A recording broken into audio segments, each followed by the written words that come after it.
What's up, Ocean? You got Matt here, coach of your Montreal Milotics, bringing you our Week 7 battle for the APA Academy. Today we're facing off against the Canberra Cradilys and their coach, Blin, who we've played many times before in Little Cup. And I don't think he's ever beaten us in Little Cup. Maybe he has.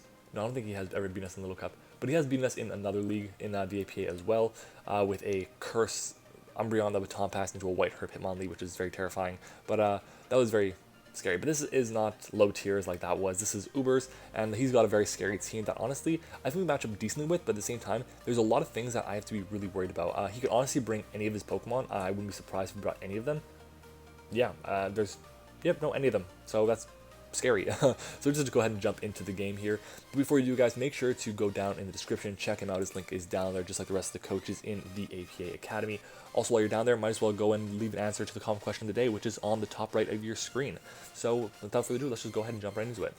My team is Ho-Oh, Tapu Koko with Z-moves, Aegislash, Megaladios, Dugtrio with Z-moves, Amoonguss, Miltank, Seismitoad with Z-moves, Hawlucha, Bisharp, and Illumise, while my opponent has a team of Groudon, Donwings and Krozma, Zeraora with Z-moves, Hydreigon, Ribombee with Z-moves, Mega Venusaur, Alomomola, Buzzwole, Stakataka with Z-moves, Delphox, Archeops, and Kecleon. Now, if you look at this, you can understand why he could realistically bring everything. I think the most unlikely mon he brings is the Venusaur, honestly, because of my my flying type moves, my psychic type moves. So I think that's a pretty bad bring, in my opinion. But everything else could possibly come. So let's just go ahead and jump into the team we're actually bringing for this battle. So I do have quite a few notes for this, but we'll just go ahead and get to it. So to start off, I have my Ho here, which is a sub-roost Braybird Sacred Fire Ho with enough special defense, EVs, and HP to make sure our sub is never broken by a timid non-boosting Dark Pulse or Dragon Pulse from Hydreigon. We also are never broken by a Venusaur Sludge Bomb, a Scald from an Alomomola, and a lot more. Our speed is for modest Dawnwings, and the rest is put into our attack. Sub-Roost is pretty nice here because if we get that going, and we get the Toxic off, which is what we want on... We have Toxic on a lot of our Mons, then we can just win the game outright. And this set is very solid with our Illumise, which I'll get to at the very end. So next up, though, is our Aegislash, which isn't OHKO'd by Jolly Precipice Blades or Timid Eruption from regular Groudon, because he doesn't have Primal Groudon. I have that in BBL. We're also never OHKO'd by Modest Moongeist Beam, and our sub is only broken by one roll from a neutral-natured Alomomola knockoff. So if he brings an Alomomola, which he did not, knockoff would only break our sub 1 out of 16 times. Moving on, though, I didn't even mention, we have our moves are Shadow Sneak, Toxic, King Shield, and Substitutes. I'm running a sub-Toxic Protect set. Yeah. What is Aaron done to me? Anyways, next up is our Latios here, which ties the Archeops in speed. We have Dual Stab this week with Dragon Pulse and Psychic. We have Roost and we have Defog. Originally, I had Psychic, Dragon Pulse, Roost, and I think I had Shadow Ball. But I took off Shadow Ball because it would proc a Dawnwings' I think the name, what is it called? Weakness Policy, which I didn't want happening. It's very scary if he gets that going, especially because he can just run a Totemize or Rock Polish or something and then outspeed everything on my team. So because of that, I decided to just go with Dragon Pulse, because Dragon Pulse into Sneak from Aegislash should KO the Dawnwings. And we have Bulk, so we're never 2 KO'd by an Adamant, non-boosting Zeraora's knockoff, or an Adamant Primal Groudon's, not Primal Groudon's, just regular Groudon's Rock move, or OHKO by a non-Draco Meteor, or boosted hit from a Modest Hydreigon. So if he's running Modest Hydreigon, we only drop if he is running Draco Meteor, or he has a boosting item like an Expert Belt, or a Life Orb, or something like that.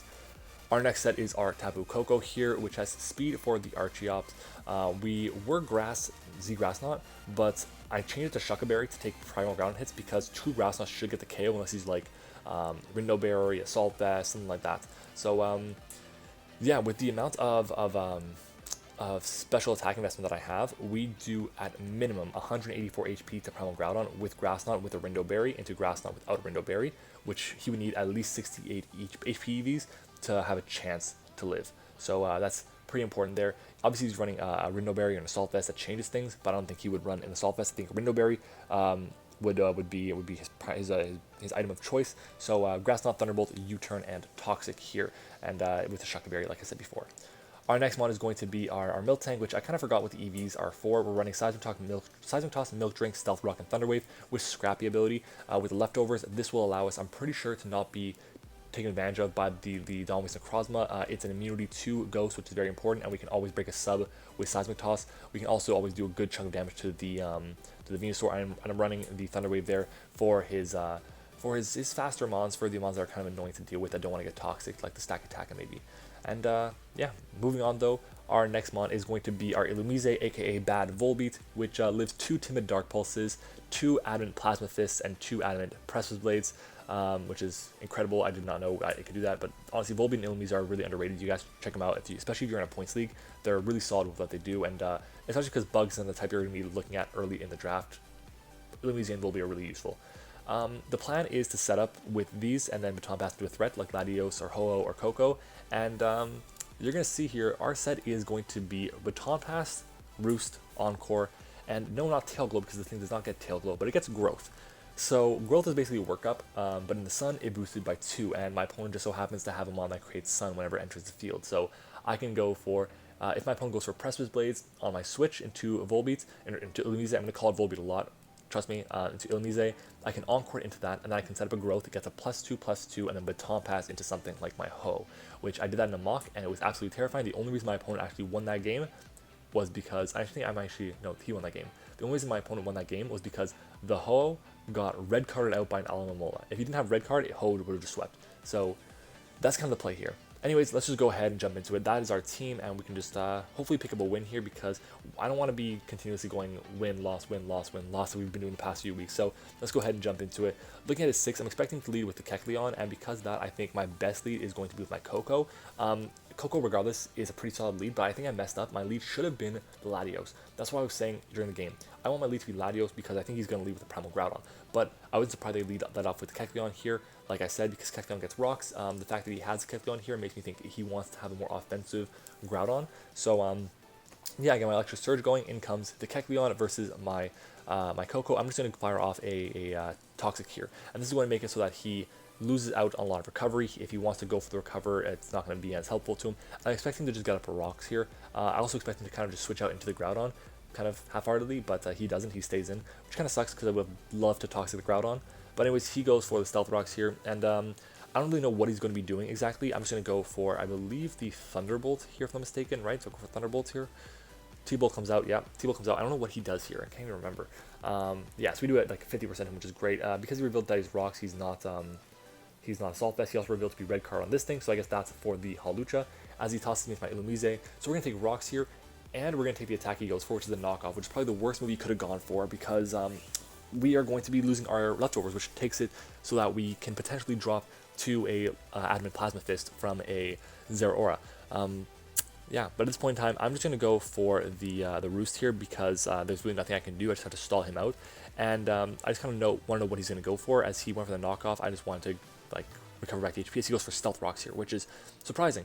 He was a Dark type, so I couldn't defog on him, but I'm just going to go for the Encore at this point in time, because he is a Rock type now. I'm kind of hoping he stays in, just to get rid of that thing. It would be basically a very neutral exchange of things. We get rid of his Kecleon, which we end up doing this turn, because he stays in, and the only difference is we have a couple of points lost on our Illumise, our leftovers gone, and we have Rocks on our side of the field, but I will take that to get rid of one of his mons, which is an immunity to Ghost moves, like my Aegislash's only attacking move is. Anyways, in comes Fluffy here, which I'm assuming is going to be the Hydreigon here. I thought it was going to be something else. I thought it was going to be a Zeraora, but it's the Hydreigon. Now I have two options here. I can go into my Ho, or I can go into my what is it called? Trying to think name, the Coco, that's it. I was going to go into my Ho here, but I go into my Coco because there's rocks up on my side of the field. So I go into Coco. Had there been not rocks up, I would have definitely gone into my Ho because it was set up all over this thing. But look at this. He's going to be running, wait for it, Head Smash, and he lands. Okay, that's a lot of damage, and I'm not running Roost. I'm not running Dazzling Beam either, so I think my play here is to U-turn out. And I kind of wish I had predicted it, and I predicted to switch out to Groudon and went for Grass on here, because that's what I'm expecting to happen, but I felt like the U-turn was my only safe play as he goes into the Groudon. So, this thing is out. I don't know how to handle this thing. I really don't. It's a ground type only, which means it's weak to ice. I can also fire off water attacks on it, kind of, after 5 turns. But I go into my Latios here because Latios can take 2 of any hits. I'm going to Mega Evolve here. I'm going to go for the Defog, get rid of the rocks.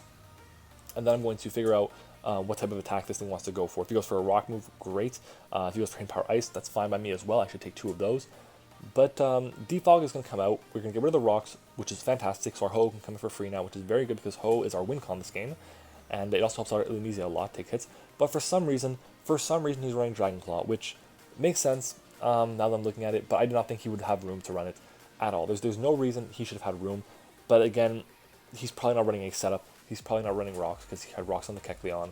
He's probably not running toxic. So I was expecting this thing to have Precipice Blades or Earthquake, maybe I don't know, Fire Punch, maybe a rock move for sure for the Ho. I did not expect it to have Dragon Claw, not at all. And that's huge because my check to this thing, being my Latios, now has to go for the Psychic to get damage off on it, which I do, and we do less than half. We do 30% to it, and that makes me think he's very specially defensive, or he's Assault Vest. I don't know. He hasn't revealed an item. He could be Rindo Berry, but I'm going to go into Air Mattress here because I want to Encore it into the Dragon Claw, and then go for the Baton Pass growth situation. But no, he just switches out and he goes into Sweatpants here, which is going to be his Zeraora. I wish I'd gone for the what is it called? The workup, not the workup, the growth first. That would have been great on the Switch, but it sucks. We're going to get to +2 though in the last turn of the Sun here as he goes for the Plasma Fist, and I am going to be able to, I'm going to have to speed it up here because I want to make sure that I'm always out of range of a Zeraora's Plasma Fist, and we can achieve that. We can get there. It's going to be close. We can do it. I just have to keep roost stalling a bit, as I'm pretty sure because he's going to keep going for the Plasma Fist. The reason I sped this up was because he's going to continuously go for the Plasma Fist. I think it happens like 5 times maybe, and it's pretty big because we're just going to get trying to roost up so I can get to a point where I can take a second one, and then I can just Baton Pass out. So I need to come back in and take a hit. I can do that. So Plasma Fist comes out, again, attacks me, and he's going to be doing tons of damage to me. But the thing is, again, I'm slowly recovering back HP. It's happening. Slowly but surely, slowly but surely. As long as we don't get crit, we're going to be fine. I think at this point in time, we should be good here. I think it's this turn that we should be good, right? Yeah, except he crits us. And that takes away any chance I had of doing that, which, yeah. I tried a couple more times. Plasma Fist obviously has 24 PP. Roost has 16. I think I've already used one, so I was at 15 beforehand. So I can get him down to 9, but I don't have a ground type, and my answer to the Zeraora is gone. Basically, what this game came down to during prep is that I had nothing to take a hit from the Groudon, so I used my Latios. I also had nothing to take a hit from Zeraora, so I used my Latios. Yeah, I felt like Seismitoad could have been a good bring, but he definitely would have had Hidden Power Grass on this thing, and Solar Beam on the Groudon. So, yeah, very tough call and prep, but Illumise I think was a solid bring in theory. The Kecleon with the knockoff was just, it got me and it really sucked, but it is what it is. Anyways, Plasma Fist comes out as I go into my what's the thing called, my Aegislash, as he's going to do 30% to me, and I can just fire off a King Shield here. Kind of expect him to go for the knockoff. If he goes to the knockoff, that's fine by me. It is going to suck, so I'm not going to have my recovery, but because he went for the Plasma Fist there, again, makes me think, alright, I'm just going to set up a sub. He can't break my sub now with anything, and he just switches out, and he's going to go into Chronos, which is his Groudon, which is very big because I kind of wish I had gotten the Toxic off on this thing first, but it's not the end of the world. I'm going to go for the Toxic now, as he's going to go probably for an Earthquake or a Precipice Blades, which he misses, and Toxic comes out and we landed. Now, that miss there is huge, because had he not missed that, we would not be able to have gone the Toxic off and have been behind a sub, which is big because we would not have been able to stall out the Groudon likely. So, King Shield comes out, we're going to be able to just continuously King Shield sub, and we can get rid of the Groudon early, which is going to be fantastic. But again, I feel bad that he missed that, but again, it's not the end of the world. He got a crit on Illumise, which is bigger than he thinks it is, and he's going to Fire Punch here, he's going to break our sub, and at this point in time, I'm just going to go for another sub here. There's really no reason for me not to go for another sub. So we're at just about half, we're going to get to over half with our leftovers recovery, and I should probably slow down this from times 2 speed. I only want to do that during the time that the Illumise was versus the Zeraora. But anyways, King Shield is going to come out again.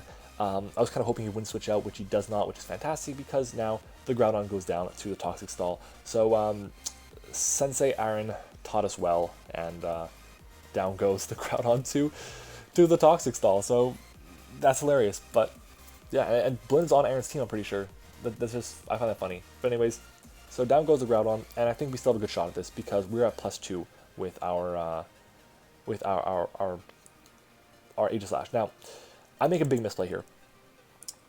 I expect him to not be sub, so I go for Toxic here. And I just expect him to like break my sub and be fine. That was a misplay 100% of the time, no matter what. Regardless if he was sub, regardless if he was not sub. If he was not sub, then I just go for a Shadow Sneak and we just chip this thing down. If he is sub, I go for a Shadow Sneak, I break the sub, and then I go for another Shadow Sneak, and I still would have my sub up, and yeah, we'd be good. My reason for going for a Toxic here was because I thought he was waiting for me to have to reveal my last move before he goes to Stack Attacka. And Stack Attacka just runs through my team at this point. Whether it's Trigger Room or not, just destroys me. Stack Attack regardless of that. Like my entire roster, I have very few answers for Stack Attack on it. And I felt like if I revealed the Shao Sneak here, then he would just go into that and he would just proceed to beat me down. So I go for the Toxic here, and it ends up being a huge misplay as he is Substitute. So, yeah. And this, honestly, that's a big turn. It was a big mistake because I have to go for the Shao Sneak now to break its sub. And the only way I have a shot to win this game, or beat this thing, I should say, is if he is not Casa Berry. Casa Berry is the Ghost Reduction Berry. If he is that, then we lose. But, yeah. So Sneak comes out. Sneak breaks the sub. And honestly, Substitute it's been kicking my butt lately. It's been kicking my butt lately, but it's what it has to be. So Moonguy's Beam comes out. Beautiful animation. He's gonna be able to break my sub no matter what. He's gonna be able to get the KO on me no matter what because I will be in Blade form. I could go for the King Shield here, but there's no reason for me to do that. If I did that and he went for the Substitute, then I'll just lose straight up. But my hope is that he is Weakness Policy and he's not Casa Berry. So please, fingers crossed, be Weakness Policy, be Weakness Policy. He's Casa Berry, and we should not be able to get the KO in here unless we get a critical hit, which that would suck for him if we did, and we do not get the crit though. So he's going to be able to go for the Moonguy's Beam KO. I was kind of hoping he would go for a sub there, but he does not. And yeah, goodbye to our Aegis Slash. So it really sucks. Being at +2 was so helpful, but I wish I'd been able to get to +3 maybe, or +4, but yeah, it's not the end of the world. In comes World Star though, my Coco. Coco should be able to get the KO on this thing with the U-turn here. I was really debating, do I want to go for U-turn or Grass Knot, because the Zeraora can come in. So I go for the U-turn here, just gain momentum, because I couldn't really take hits from the Zeraora, and I should get the KO on it because it's neutral, except it doesn't, which doesn't make sense to me. I don't know how much defense investment he has, I don't know how much HP investment he has, but that's insane. We've probably got a low roll there as well, because my calc's at 14 to 17%, so that was to a bulky Necrozma. So he goes to the Moonlight here, which is absolutely terrible, and I'm thinking, you know what, whatever, I'm in with my my Milotic now. He revealed 3 of his moves being Moonlight, Sub, and Moonguy's Beam. None of which can touch me. He's got to have an offense move to hit me as well. I go for a Seismic Toss, which will break his sub, and now my play is to go for a T-Wave here to guarantee that I outspeed him, to stop him from recovering up and down whenever he needs to, and yeah. So I'm going to go for the T-Wave here as he ends up going for the Moonlight, which is fantastic as long as we hit this attack, and this thing should be not neutralized, but it should be able to be handled decently well. So I'm going to go for the Thunder Wave here, which is amazing, and now my play is to just keep Seismic Tossing until he eventually dies. He has 6 more Moonlights left, and that's all. So we should be able to get the KO on this thing as Seismic Toss comes out, and it's going to do another 25%, another 50 HP, and that should be enough to, I think, 3 KO from this range as he gets paralyzed here. So we should be able to KO with 2 more hits as long as he does not get, as long as he doesn't Moonlight up this turn. We should be good. We should have a max HP Miltank in the back, which is amazing for the Stack Attacka, but he's going to go for the Moonlight here, so that's kind of unfortunate. And I want you guys to count the amount of turns. I'm going to actually speed it up because it is kind of stally. I want you guys to count the amount of turns that he gets paralyzed. It's 1 so far, I have 2. I'm going to go for another Seismic Toss here as we are going to get the 25% off on him. He's in range. He goes for Moonlight, so that's 2 or 3 he breaks through. That's his, I think, 4th Moonlight now, which is good. But at this point, we can't 2 KO him here. We can't 3 KO him. We can't 3 KO him here. And he can just go for a Photon Geyser, which is going to do enough to crit us. Yeah. He crits us. Fantastic. That's 3 out of 4, I believe it was. Milton comes out. I'm just hoping for a paralysis here. We live this hit if he doesn't crit us, which is great. And you're going to see here he does not crit us, but he breaks through again, so it's 5 out of 6. He breaks through, and I'm going to go for another Seismic Toss here just to make sure I chip him down even more, because at this point I'm just banking off a crit, a paralysis regardless, and he doesn't get it. So that's, I think, 5 out of 6 or 6 out of 7 at this point where he doesn't get paralyzed, which really sucks, and yeah, we lose our Miltank because of it and because of the crit. But I go for sub here. I have to play the game that gets paralyzed, and thankfully he does, which is fantastic, which means I get an opportunity to try and go for game here, as I'm going to go for the Brave Bird. Now, I go for the Brave Bird here because it kind of forces the Zeraora in, because he might think this is my only attacking move, and he might think, why would you go for a move that has recoil right now? And my plan is to burn the Zeraora as he goes into Fluffy, which is the Hydreigon here, and I'm going to go for the Brave Bird again, try and hope to get the 2 KO on this thing, as he ends up being a super defensive Hydreigon, as I need slow this down again. My god, I keep forgetting that. Sorry about that. Dragon's going to go for the head smash here, and my play is to hope this thing just misses the head smash. So, yeah, I'm going to go for another sub here, and then I'm going to roost, and then I'm going to go for another sub until he misses. We shouldn't drop to 1 if we have the roost going. Thank God I'm running roost over recover, and I did not expect head smash High Dragon to be a thing, but he is a bulky boy.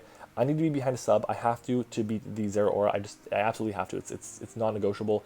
That way we actually take a Plasma Fist, as he ends up missing the head smash here, which happens. It's 80% accurate. Not surprised. He missed the Press Loop Blades, which is 85% accurate, and he missed the head smash, which is 80% accurate. And I'm gonna go for the Roost, or the Braybird here. Actually, I go for the Braybird. Wow, I thought I went for Roost. Anyways, Braybird comes out, and it is going to be able to hopefully get rid of this thing. I'm kind of hoping, but it's probably not, as we do not get rid of it.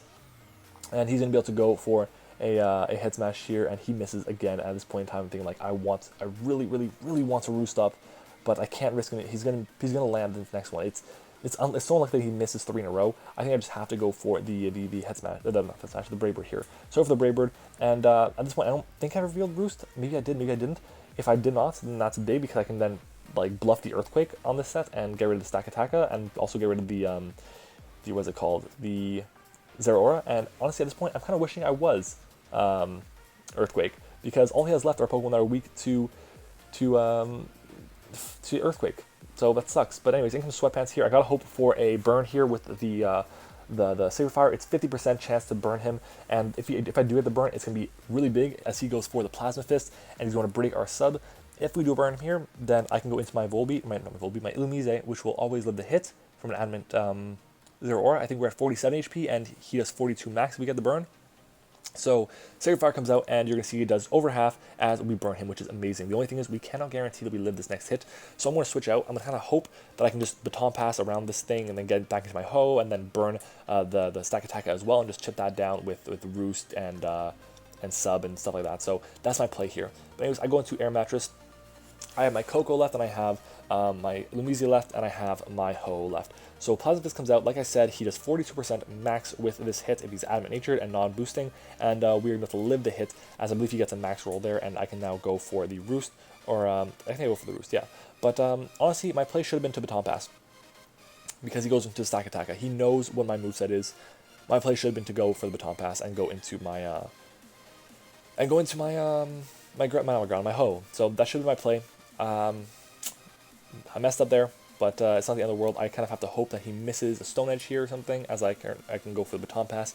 I go into my Coco because it's my only shot at winning. I have to get the T-Bolt off on this thing, so I go into the Coco as he hopefully misses a Stone Edge, and we get our Electro Surge back up, which really sucks, because now the Zero Aura should be doing like 75% to me with the Plasma Fist to my Ho in terrain, and he lands the Stone Edge with his Stack Attacka, which sucks, but he's already missed 3 low chance to hit moves, so I'm not surprised that he's gonna be landing that hit.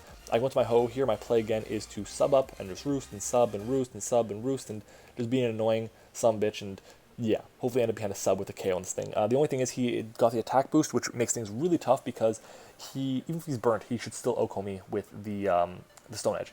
I just have to like roost up and hope that I get burned with his first hit. If I don't do that, then I have no shot to win the game. And I got hope for the misses too. And at this point, it's just going to come down to hacks. If we win this game, it's because of hacks. So sub is going to be broken by the Continental Crush. And the Stack Attack honestly looks like it's going to be our downfall, unless we can get some lucky hacks going for us. So again, sub breaks. I'm going to go for the, I think I go for a sub here, I go for a Sacred Fire. What do? I think I go for a sub, or is this trying to misclick? No, I sub here. I actually, at some point I misclick and I go for Sacred Fire, but I want to just keep subbing. But he lands the Stone Edge here, breaks our sub again. I have room for another one. I really want to burn this thing, and I think at this point in time, I just go for the Sacred Fire here. I think this is when I misclick, right? I don't know anymore. Long games, like I've been having really long games lately, and they're kind of like all blending together, honestly. So yeah, so I go for Sacred Fire here, hoping for a burn and hoping for a miss on the Stone Edge, as we do absolutely nothing. We do burn him, which is amazing. Does he land the Stone Edge? Does he land the Stone Edge? Yes, he does, and that means we have no chance to win this game now. It's over unless we somehow manage to make him miss every single Stone Edge he goes for against our what's it called, Volbeat, and we manage to, I don't know, lock him into like Earthquake or something. So I'm kind of hoping that we can pull through, but it's not looking very likely. So I go for the Encore here as I lock him into Stone Edge, hoping for just some misses, and we'll see, does he end up missing the Stone Edge? Does he end up missing all the Stone Edges? What is going to be happening? And he just says, screw it, I land the Stone Edge. So he landed 4 Stone Edges at the end of the game, which, I mean, I guess it's payback for the misses with the Precipice Blaze and the Head Smash. But, I mean, I will still say that I wish he got paralyzed once with the Necrozma. But anyways, it was a very hacks-filled game on both sides. A bit more so for him. He got a bit hacked out a bit more than I did. And, yeah, but anyways, guys, that's the end of this battle. We do end up taking a 2-0 loss. I knew stack attack was going to be an issue from the very beginning.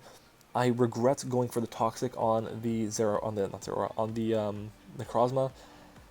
Yeah, I don't think I played this game incredibly well, but he definitely caught me off guard with a lot of things. The Head Smash on the Hydreigon was an incredible bring. The Dragon Claw on the Groudon was an incredible bring. Those really were massive, massive plays. So props to Blin for that. And yeah, if you guys enjoyed this video, make sure to like on the video. Of course, subscribe to the channel if you are new. If you guys thought there was something that I could have done better, let me know in the comments below, as well as answering the comment question of the day, which is what is your favorite Boxer Legend from Oras or from Ultra Sun, Ultra Moon. I'm asking that because of Donway's Necrozma and because of Groudon are around. It's also the 2 latest generations. So yeah, thanks for watching. Hope you enjoyed it, and I will see you all next time.